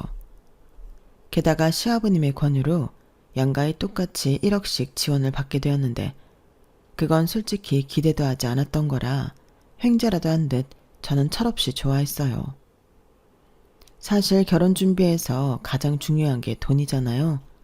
또한 결혼 준비를 하게 되면서 슬슬 알아본 서울의 집값은 제가 생각한 것보다도 훨씬 비쌌는데 매매는 엄두도 내지 못했죠. 그래도 전세라도 가고 싶었는데 저희가 가진 돈으로는 서울에서 집을 구하려면 월세로밖에는 되지 않을 것 같았는데 무려 2억이나 생기게 되었으니 전에 받은 전세 아파트를 갈 수 있을 것 같아 기분이 좋았죠. 그리고 저희 부모님도 사돈의 제안에 이왕이면 두 집이 공평하게 애들한테 해주는 게 뒤탈도 없고 좋을 것 같다며 흔쾌히 그러자고 하셨는데요. 그렇게 저희는 그 2억 아파트 전세 보증금으로 넣고 제가 가고 싶었던 전세 아파트에 신혼 살림을 차렸어요. 비록 전세이긴 했어도 평수도 30평대였고 위치도 좋아서 만족스러웠는데 문제는 그 다음이었죠. 결혼하고 1주년을 얼마 남기지 않고 생각지도 못했던 일이 생겼는데 그건 바로 시아버님의 사업에 문제가 생겼다는 거였어요. 수금을 받아야 하는 거래처가 부도가 나면서 자금난을 겪게 되었다고 하셨는데 당신도 그 돈을 받아 결제해줘야 하는 것들이 있었으니 중간에서 부랴부랴 돈을 구해 메우고 직원들 월급은 대출 받아주고 하다 보니 빚이 눈덩이처럼 불어 이대로면 당신도 빚더미에 앉아 폐업을 해야 할지도 모른다고 하셨는데 사실 그 전부터 돈 때문에 힘들다는 말씀은 계속 하셨어요. 그래서 저 나름 용돈도 더 챙겨드리고 제가 할 수 있는 성의는 보였는데 시아버님의 속내는 그런 게 아니었죠. 결국 저희 부부를 호출하셔서 돈 얘기를 꺼내셨는데 기가 막혔어요. 나도 이런 말을 하게 되어 유감이지만 내가 니들 결혼할 때 해준 1억 돌려줘야겠다. 네? 아버님, 그래도 그건 좀 어렵죠. 그 돈 지금 저희 아파트 전세 보증금에 들어갔잖아요. 그렇다고 갑자기 지금 1억이란 돈을 구할 수도 없고 아버님 사정은 이해하는데 정말 무리예요. 뭐야? 야, 지금 내가 그 돈 없으면 망한다고 지금까지 무슨 소리를 들은 거야? 너는 내가 이 돈 때문에 이 나이에 쫄딱 망했으면 좋겠냐? 그래서 너희 집에 얹혀 살면 좋겠어? 그렇게 해주랴? 아버님, 아빠 진정해요. 누가 그렇대요? 알겠어요. 알긴 뭘 알아. 그래, 알긴 뭘 알아. 그리고 아버님 방금 저한테 야라고 하셨어요? 그래, 내가 너보다 윗사람인데 무슨 말을 못해? 그리고 내가 뭐 네 돈 달라고 했어? 내 돈 달라고. 저는 막무가내로 나오는 시아버님의 태도에 솔직히 당황해서 제대로 싸워보지도 못했어요. 그저 남편이 중간에서 자기 아버지를 말리고 저랑 합의도 하지 않았는데 알겠다고 연신하는데 뒤늦게 정신을 차리고 절대 못 드린다고 말했죠. 그러자 시아버님은 저더러 도둑심보라는 등 정말 막 나가기 시작했는데 저는 그때 시아버님의 진짜 모습을 보게 되었죠. 또 거기에 목청은 어찌나 크시던지 목소리 크면 이기는 줄 아는 옛날 사람이 딱 저희 시아버님이셨어요. 거기에 그런 자기 아버지 앞에서 쩔쩔매는 남편놈을 보고 있자니 제 속은 부글부글 끓기 시작했는데요. 당연히 집에 돌아와서 남편에게 저는 화를 참지 못하고 쏟아냈어요. 그런데 이 인간이 제가 한참을 뭐라고 쏘아대니 적반하장으로 뭘 그런 걸로 사람을 이렇게 잡냐고 화를 내기 시작했는데 그때 한번 이혼의 위기가 찾아왔죠. 어차피 돈도 뺏기고 집도 빼야 할 판이면 결혼도 무르자고 제가 홧김에 말했거든요. 그러자 남편은 언제 성질을 부렸냐는 듯 미안하다고 빌기 시작했고 자기가 열심히 벌어 그 돈 만들어주겠다는 등 지킬 생각도 없는 헛소리를 하기 시작했는데 그럼 네 아버지 문제나 해결하라고 제가 다그치니 자기는 아버지가 무서워 그건 못한다고 했어요. 그냥 우리 집 빼서 1억 주고 우리는 빌라나 작은 평수 아파트 같은 거 알아보자. 여차하면 원룸 같은 것도 있고 이렇게 말하는데 저는 처음으로 남편에게 실망했어요. 다 큰 성인 남자가 자기 아버지를 무서워한다는 건 어찌 보면 짠하게도 느껴졌지만 이제 결혼해서 지켜야 할 가족이 있고 가장인데 저런 태도를 보이다니 저는 그런 남편이 못 믿어왔는데 더욱이 시아버님의 억지 주장을 받아들여야 한다는 사실 자체가 스스로 납득이 되지 않아 힘들었어요. 아무리 결혼 전 그 1억이 시아버님 주머니에서 나온 돈이 맞지만 저희가 빌려달라고 한 것도 아니고 그때는 기분 좋게 양가 똑같이 하자고 해서 주신 돈이었는데 당신이 돈이 급하다고 그 돈을 달라뇨. 세상에 그런 법이 어딨나요? 그러니 저는 억울해 죽을 것만 같았죠. 그리고 그때 만약 시아버님의 돈이 그런 돈인 줄 알았다면 처음부터 받지 않았을 건데 거기에 대고 싸워보지도 안 하고 바로 꼬랑지를 내리는 남편을 보니 답답하고 한심하게 느껴졌어요. 하지만 그 이후 시아버님은 자기 돈 어쩌고 사람을 못살게 들들 볶기 시작했고 저도 그 1억에 노이로제에 걸릴 것 같아 그냥 주고 말자 하는 심정까지 가게 되었는데 문제는 당장 1억이라는 큰 돈을 구할 방법은 대출받는 것 말고는 없다는 거였죠. 거기에 아직 계약 기간도 남은 마당에 아파트를 빼고 싶은 마음도 없었는데요. 막말로 애라도 태어나면 아파트가 낫다는 생각이 있었거든요.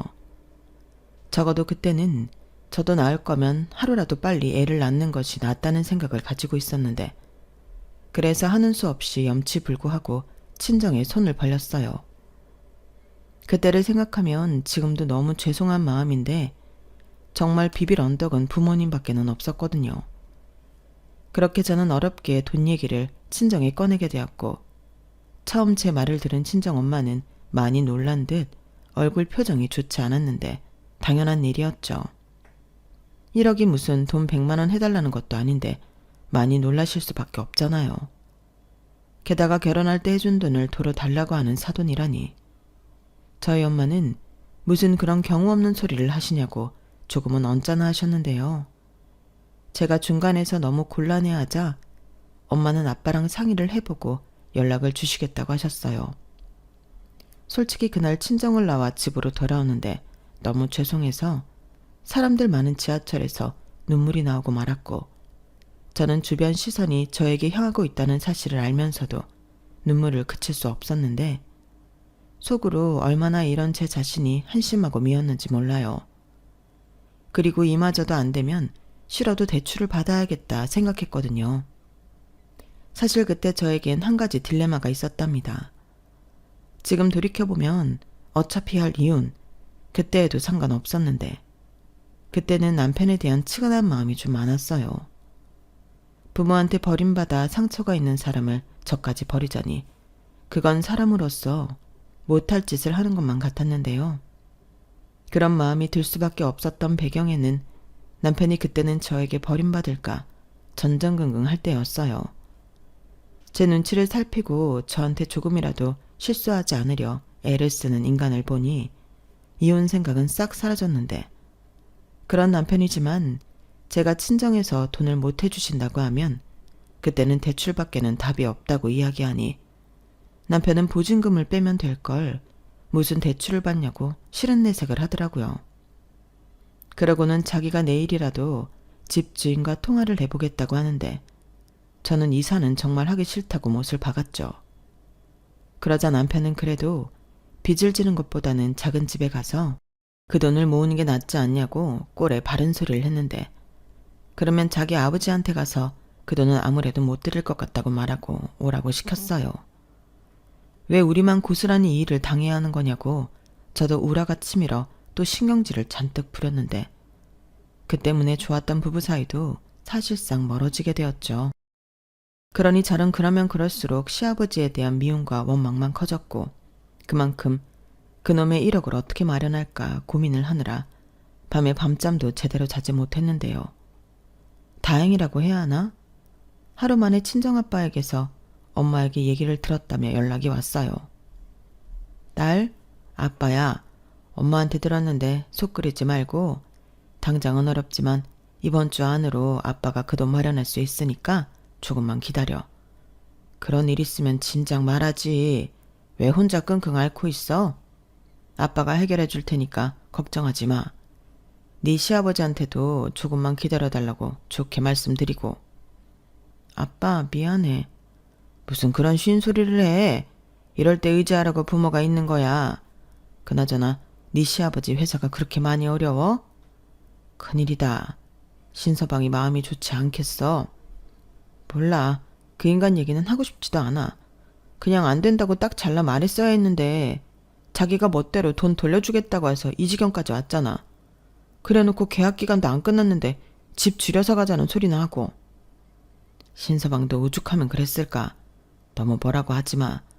지금 신서방 속도 말이 아닐 거다. 돈보다 사람 마음이 더 중요한 거야. 알아. 하지만 아빠는 뭐 엄마한테 안 그랬을 것 같아. 아빠도 엄마 속 많이 썩였어. 그때 많이 느끼고 배워서 지금까지 잘 살고 있는 거고. 신서방도 그럴 거야. 아빠가 엄마 속을 썩였다고? 에이, 말도 안 돼. 진짜야. 못 믿겠으면 네 엄마한테 물어봐라. 근데 네 엄마는 아빠한테 오히려 뭐라고 안 했어. 그래서 아빠가 더 많이 미안했지. 그래서 무조건 잘해야겠다고 다짐하게 됐고. 니네 부부도 그러는 과정이야. 그러니까 네 남편 그만 잡고 네 시아버지도 미워하지 마. 당신 속은 오죽하겠어. 분명 고비 넘기시면 미안하다고 하실 거야.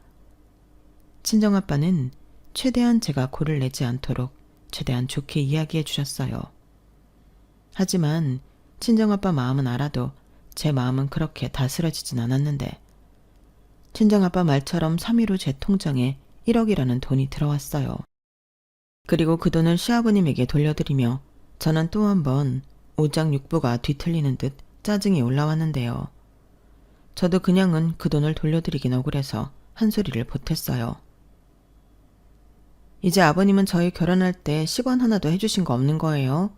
그러니 나중에 내가 1억 해줬네 이런 소리 하시면 저도 가만히 있지 않을 거고요. 이 이상은 해드리고 싶어도 해드릴 수 있는 능력이 저희한테는 없으니 이제부터 일절 돈 얘기는 저희한테 하지 마세요. 이러실 거면 돈 해준다는 말을 하지 마시지. 라고 하고 싶은 말을 전부 쏟았는데, 시아버님은 저를 매섭게 쳐다보시면서 당신 집에 이상한 물건이 들어왔다며 혀를 끌끌 차셨어요. 자기가 잘 돼야 우리도 좋은 건데 제가 뭣도 모르고 까분다고 불만이 이만저만이 아니시더라고요. 그리고 저는 시아버님의 그 모습에 기가 차서 어이가 없었는데, 그 후로는 당연한 소리지만 시댁에 일절 발을 끈다시피 했어요. 무슨 좋은 소리를 주고받는다고 거길 가나. 저는 갈 일이 있으면 남편만 혼자 가라고 보냈는데 남편은 또 그런 게 어딨냐고 영영 자기 집에 발끈할 거 아니면 같이 가자고 고집을 부리는 거 있죠. 그러니 당연하게 그런 일이 있으면 저희는 부부싸움을 하게 되었는데 저는 남편한테도 가기 싫으면 자기도 가지 말라고 했네요. 하지만 자기 아버지를 무서워하는 남편은 그럼 또 자기 아버지한테서 불호령이 떨어질 거라며 저더러 뭘 모른다는 듯 말했는데 왜 결혼 전에는 저런 모습을 보지 못했나 땅을 치고 후회했어요. 하지만 이미 혼인신고를 해버렸고 죽이 되든 밥이 되든 저도 시아버님 1억 사건으로 약간 이판사판이 되었는데 다행이라고 해야 하나? 회사에서 제가 맡은 일이 바빠져서 자연스럽게 신경이 일로 집중되었어요. 참고로 저는 IT 회사에 신제품 개발 연구원으로 입사했을 때부터 한가한 적이 없었는데요. 게다가 신제품이 본격적으로 출시를 앞뒀을 때는 조금이라도 문제가 있을까봐 몇 번이고 체크를 하며 막판까지 긴장의 끈을 놓을 수 없었어요. 그러니 자연스럽게 신혼이었지만 그 즈음부터는 퇴근 시간이 늦어졌고 남편과 사이도 소홀해진 가운데 집에 일찍 가봤자 불편하기만 하지 하는 생각으로 일에 몰두하는 날이 많았는데 그래서 집에는 늘 10시가 넘어 들어갔어요. 그러자 남편은 저희 늦은 귀가가 썩 마음에 들지 않았는지 시비를 걸기 시작했는데 그도 그럴 게 남편은 일반 사무직이라 거의 6시 땡 하면 일이 끝나 집에 오면 7시가 안 되었을 때가 많았거든요. 그러니 혼자 밥 먹고 혼자 시간 보내는 날이 많았을 텐데 그렇게 혼자 별의별 상상의 나래를 펼치며 시나리오를 쓰고 있었는데요. 갑자기 저한테 무슨 여자가 밤 10시에 퇴근을 하냐고 집에 오기 싫어서 놀고 들어오는 거 아니냐고 별 미친 소리를 하기 시작했어요. 그날은 유독 더 길고 힘든 하루를 보낸 터라 걸을 힘도 없는 걸 겨우 집에 온 날이었는데 남편이 저딴 소리를 하고 앉아있으니 속에서 부하가 치밀어 오르더라고요. 그런 남편의 망상을 들으며 급기야 저는 그에 비해 그 아들이라고 저놈도 별 수 없는 지밖에 모르는 이기적인 놈인가? 뭐 이런 생각까지 하게 되었는데 그때는 정말 너무 힘들어서 싸울 힘도 없어 그렇게 못 믿겠으면 어차피 회사도 같은 건물이니 내일 아침에 근무표 확인시켜주겠다고 신경질을 부리고 말았어요. 그러자 남편 놈은 그제야 아무 말도 하지 못하는 듯 꿀먹은 벙어리가 되었는데 끝내 미안하다고 사과는 하지 않았어요. 그리고 그렇게 하루 이틀 불편한 냉전의 시간이 계속되어 가는 중 감정의 골은 깊어져만 갔는데요. 저도 너무 서운하고 화가 나서 한 침대에서 도저히 잠을 잘 수가 없었어요. 그래서 거실로 베개를 가지고 나와 소파에서 잠을 자기도 했는데 정작 저를 화나게 한 남편은 아무렇지 않은 듯 넓은 침대 한가운데서 코까지 골아가며 잠을 잤어요. 오히려 거실에 나온 저만 그 코 고는 소리에 잠도 제대로 자지 못했는데 너무 약이 올랐죠. 그러면서 저는 자연스럽게 이게 전부 이기적인 시아버님 때문이라는 생각밖에는 들지 않았는데요. 그래도 그때까지는 제가 시아버님 때문에 이혼을 하게 될 줄은 몰랐어요. 그런데 저희가 살던 전세 아파트집 주인이 계약이 끝나갈 무렵 자기 아들이 결혼해서 신혼집으로 써야 할 것 같다고 자기 사정 좀 봐달라고 연락이 왔고 당연히 계약 연장이 될 줄 알았던 저는 당혹감을 감추지 못했는데 세입자가 계약 기간이 끝나가는 마당에 버틸 수 있는 재간은 없었어요. 남편이랑 상의를 해봐도 돈에 맞춰가면 되지 않냐는 성의 없는 답만 돌아왔는데 그러고는 좋은 생각이 났다는 듯 보증금을 아껴서 차를 사자고 했어요.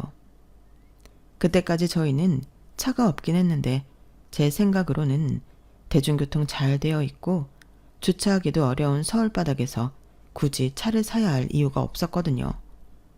그래서 우리가 왜 차가 필요하냐고 물으니 남편은 애처럼 왜긴 남들은 자가는 없어도 자차는 다 있어.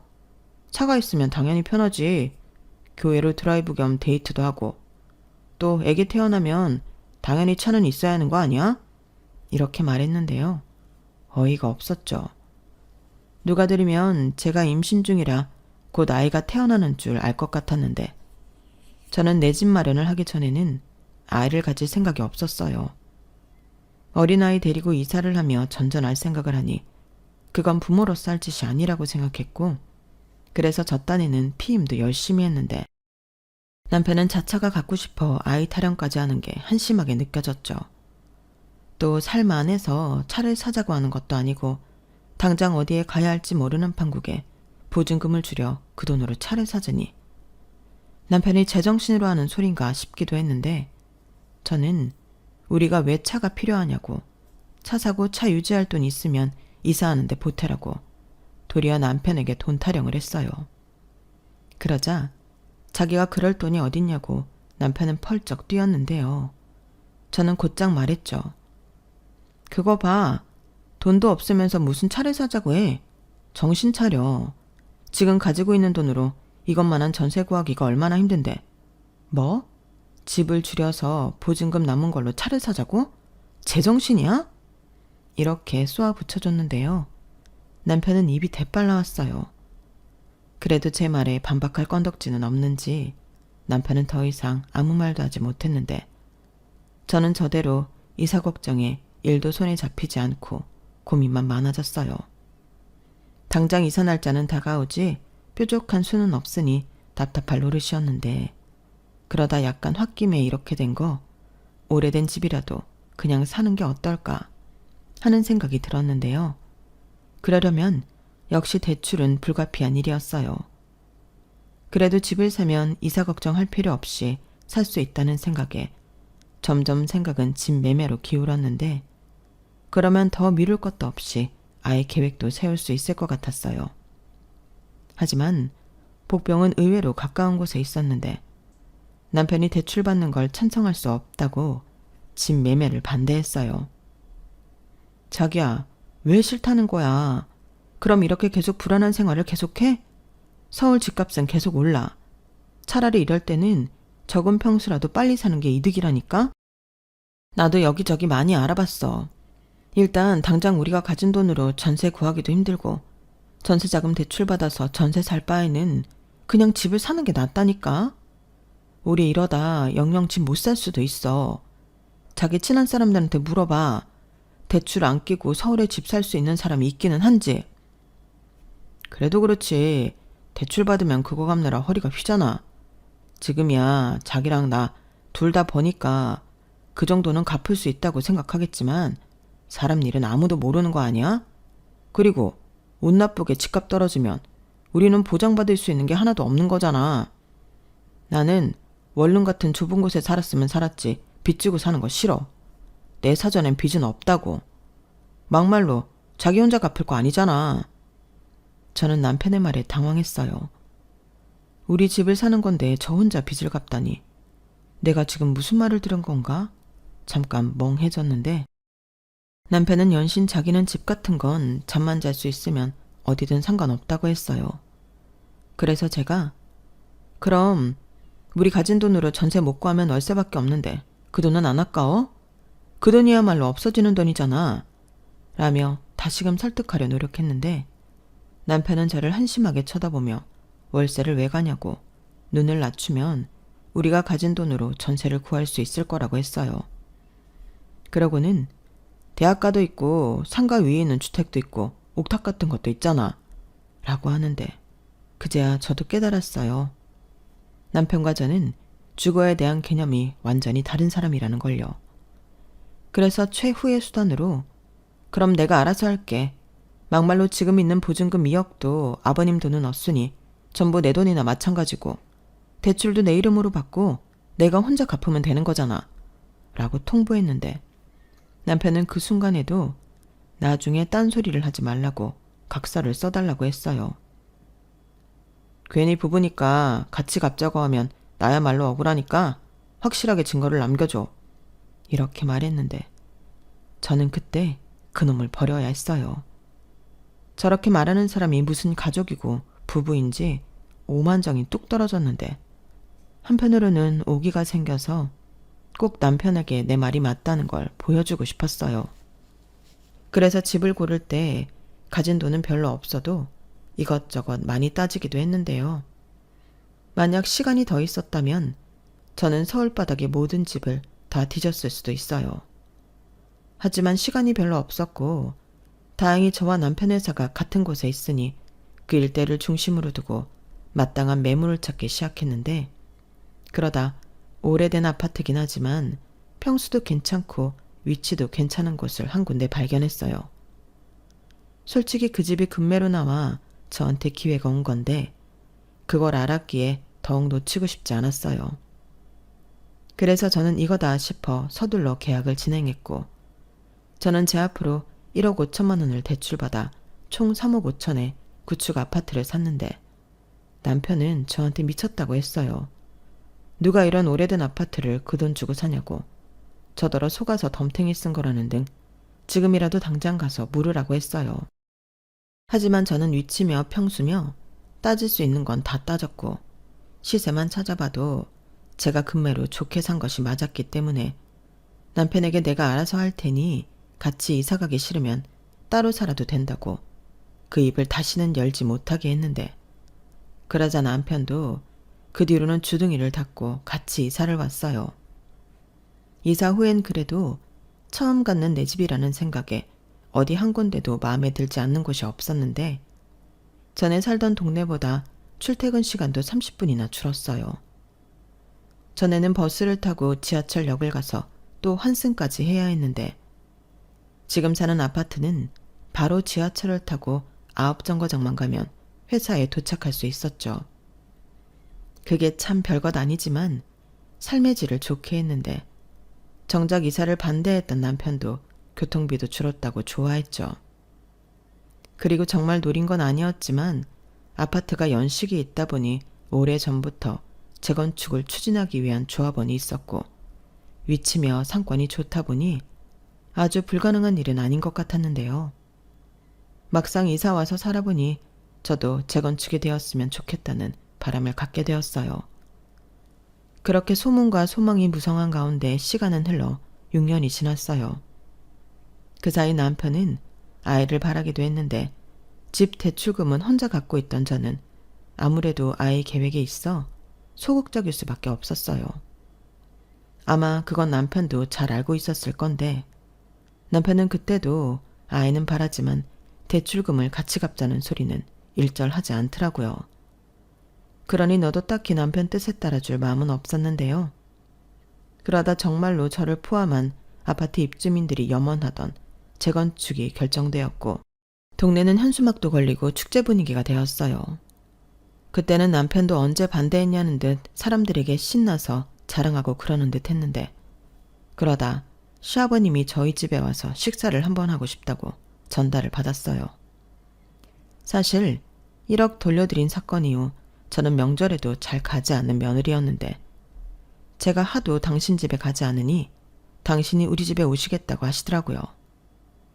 그렇다고 제가 집을 산 이후 시아버님을 초대하지 않은 것도 아니었는데 시아버님은 저희가 이사 왔을 때 집들이에 오시고는 당신도 아직 자금난 때문에 힘드시면서 무슨 이런 낡아 빠진 집을 샀냐고 제 기분을 망쳐놓으셨어요.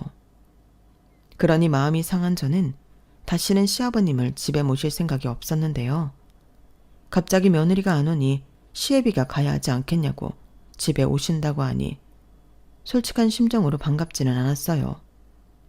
하지만 어른이 당신 발로 오시겠다는 걸 막을 방법이 없고 저는 대충 중국 음식 배달시켜 식사 대접을 했는데 시아버님은 집을 슬쩍 보더니 바로 하실 말씀이 있다고 저희더러 앉아보라고 하셨어요. 그러고는 정말 기도 차지 않은 헛소리를 하기 시작하셨는데 그게 제 이혼의 방아쇠를 당긴 셈이 되었어요. 왜냐하면 그때 시아버님이 저더러 여기 집 명의는 공동명의 아니고 네 단독명의인 거지? 라고 물으셨는데 그때부터 심상치 않더니 곧이어 그 새까만 속내를 보이기 시작하시더라고요. 자고로 집 같은 큰 건 가장 이름으로 하는 건데 어째 너희는 이치에 벗어나는 짓을 하고 있냐? 네? 지금 그게 무슨 말씀이세요? 아니, 내가 전에는 잘 몰랐는데 이 집이 네 단독명이라며? 에이, 그건 아니지. 나는 니들이 공동명의로 이 집을 산 줄 알았다. 아버님, 뭔가 착오가 있으신가 본데 제가 이 집 단독명의를 한 이유가 있어요. 이 사람이 대출금 같이 갚기 싫다고 각서까지 써달라고 했는데 제가 왜 혼자 대출금 갚으면서 명의를 같이 하겠어요. 말도 안 되죠. 그리고 이런 말 조심스럽지만 먼저 살던 아파트 전세 보증금 중에 1억도 아버님이 달라고 해서 돌려드렸고, 그럼 여기 묶여있던 돈도 이 사람 지분은 하나도 없는데 제 단독 명의로 하는 게 맞죠. 부부면 뭐든 공동자산이지. 어디서 네 돈 내 돈을 따져. 옛날 같으면 소방 맞을 소리다. 여기 재건축된다며. 벌써 10배나 올랐다고 말도 나오던데. 그러지 말고 여기 명의 우리 아들로 바꿔라. 그래야 재건축돼서 분양받을 때도 우리 아들 이름으로 하지. 결국엔 그 말 하려고 오신 거예요? 말도 안 돼요. 대출금은 지금까지 저 혼자 갚았는데. 답답한 소리 안 해. 네가 벌어도 부부 돈이고 네가 갚아도 부부가 같이 갚은 건데 왜 여기서 쓸데없이 그런 걸 나눠? 저기 아버님, 저는 싫습니다. 그러고 싶지 않아요. 각서까지 써준 마당에 제가 왜요? 그리고 재건축되고 돈 좀 벌 수 있을 것 같으니까 이러시나 본데 어림없어요. 입장 바꿔놓고 이 집이 아버님 아들 단독 명의인데 저희 부모님이 와서 제 이름으로 바꿔놓으라고 하면 좋으시겠어요? 남자랑 여자가 같냐? 너 계속 이렇게 고집부리다 이혼당하는 수가 있어. 너야말로 내 집에 시집 와서 뭐 하나 제대로 한 거가 있냐? 애도 못 낳고 있잖아 지금. 그리고 명의는 네 명이라도 내 아들은 뭐 공짜로 여기에 살아? 생활비 갖다 주잖아. 여기서 애 얘기를 왜 하세요? 그리고 이혼을 하는 게 아니고 당한다고요? 제가 왜요? 오히려 제 명의로 된 집에서 대출금도 저 혼자 갚는데 생활비 그거 얼마나 낸다고 이제 와서 명의를 바꿔주라고 하세요. 너 정말 무섭다. 돈 앞에서는 지아비도 없는 거냐? 저야말로 묻고 싶네요. 그렇게 탐이 났으면 제가 집 사자고 했을 때 반대하지 말았어야죠. 대출금 같이 갚기 싫다고 각서 타령할 땐 언제고 왜 이제 와서 이러시는 건데요. 그리고 저는 이 일로 아버님이랑 왜 싸워야 하는 건지 이유도 모르겠어요. 아버님 말처럼 부부 일인데 저희가 따질 일이죠. 왜요? 아버님 아들이 혹시 이 집 명의 갖고 싶다고 도와달라고 했나요?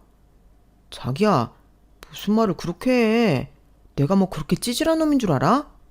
그래, 내가 대출 받는 거 싫어서 같이 갚자는 소리 하지 않는다는 각서 써달라고 했다. 근데 지금 어찌됐든 여기에 6년이나 같이 살았으면 재건축할 때를 생각해서 자기도 나한테 권해볼 수는 있는 거잖아.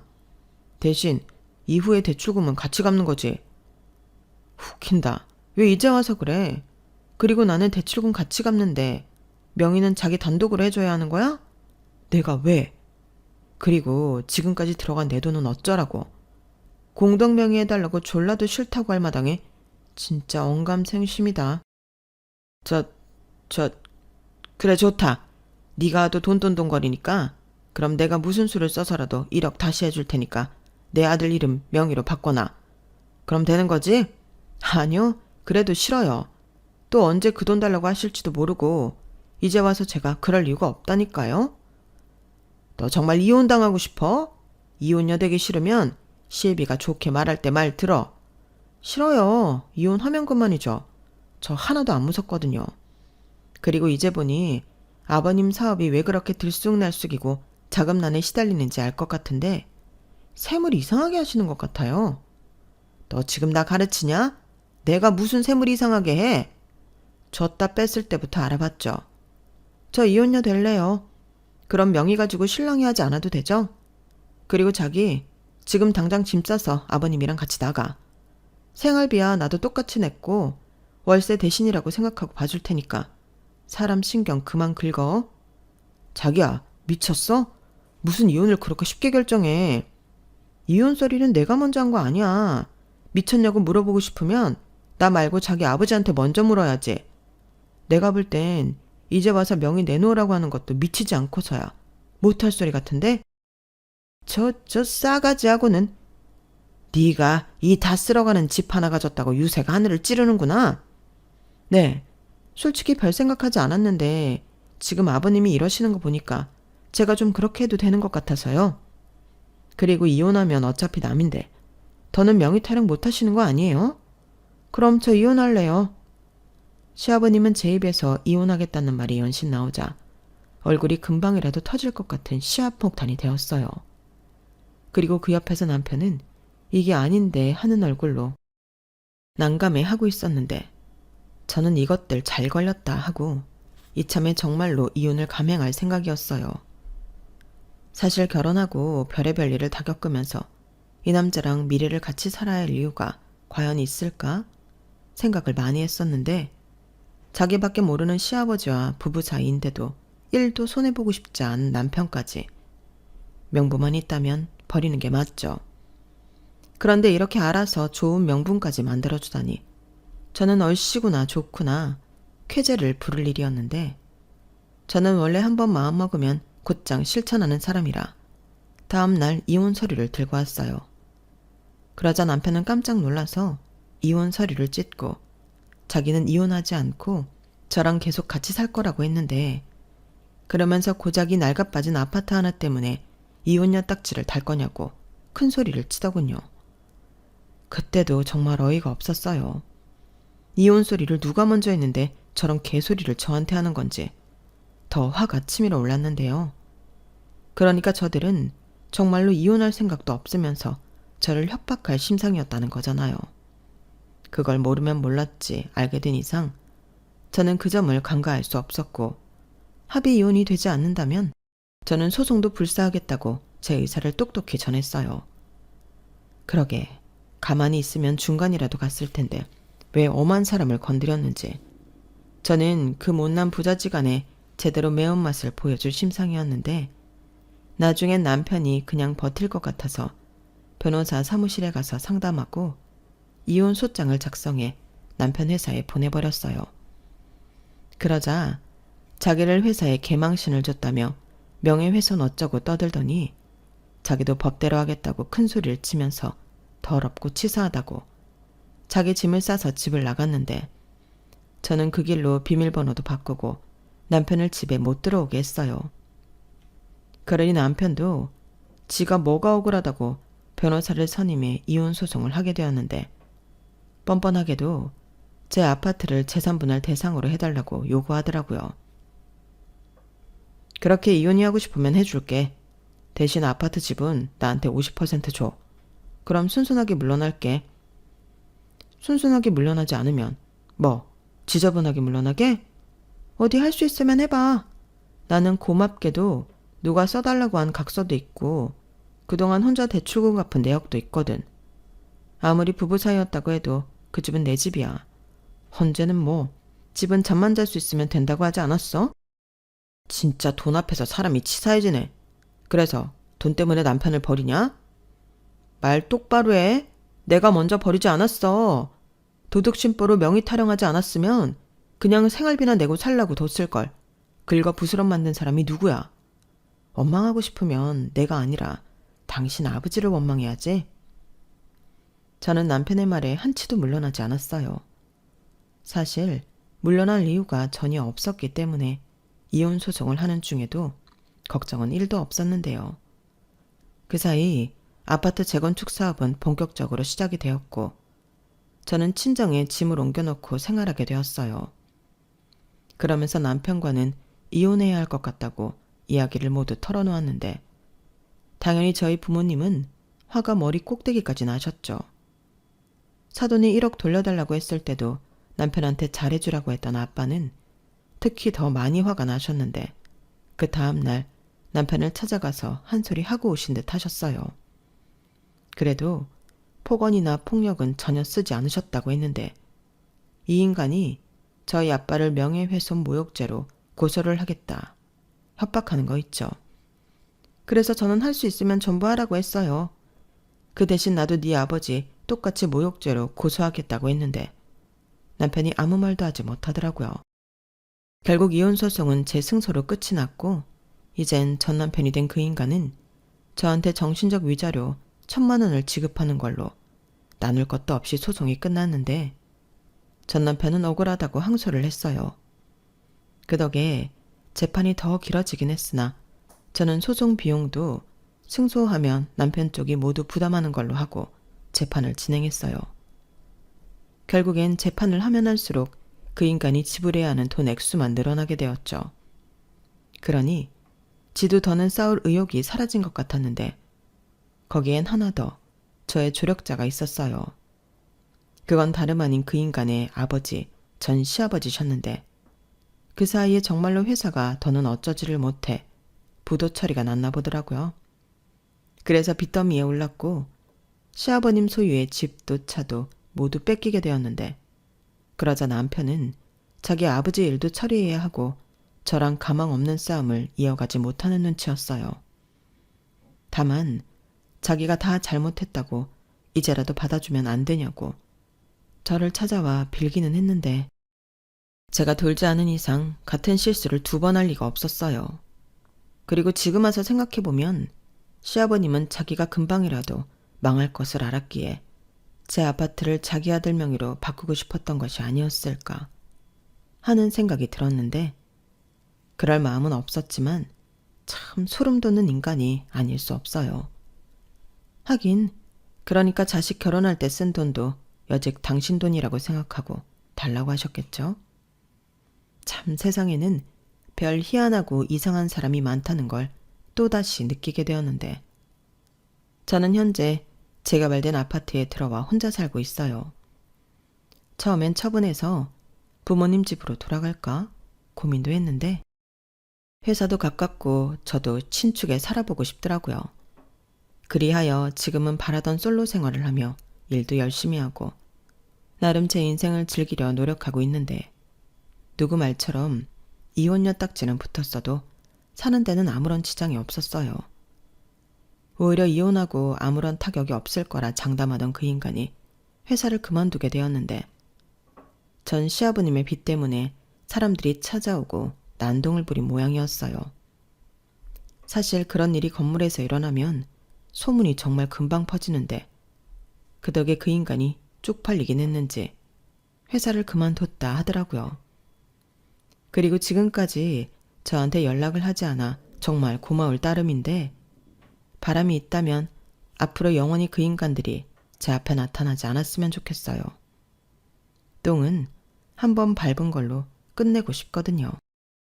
그리고 그 인간들 보란 듯이 저는 제 인생 멋지게 살며 더 잘난 사람도 만나 연애도 하고 싶은 마음인데 똥차가 갔으니 벤츠가 오지 않을까 살짝 기대를 하고 있어요.